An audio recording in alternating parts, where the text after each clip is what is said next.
Hi everyone, here we've got Samsung Galaxy S20 FE and let me show you how to change video resolution on this device. So first of all, let's open the camera app and now let's tap on the settings. They should be in the left upper corner.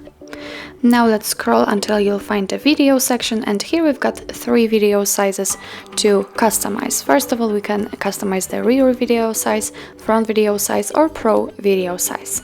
So let me pick for example the first one, and as you can see here we've got some options to choose from, and now we've got 16:9 options set up.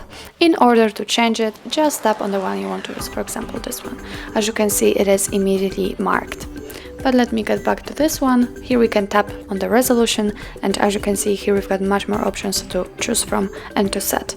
So let me pick for example maybe HD option. As you can see, it is immediately changed, and from now on you will record videos in chosen quality.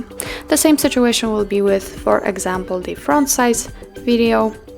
Simply tap on resolution. Here we've got all the options and you can set the full or 1:1 option. So this is it. This is how to change video resolution in your Samsung Galaxy S20 FE. Thank you so much for watching, and if you find that this video was helpful, please hit the subscribe button and leave the thumbs up.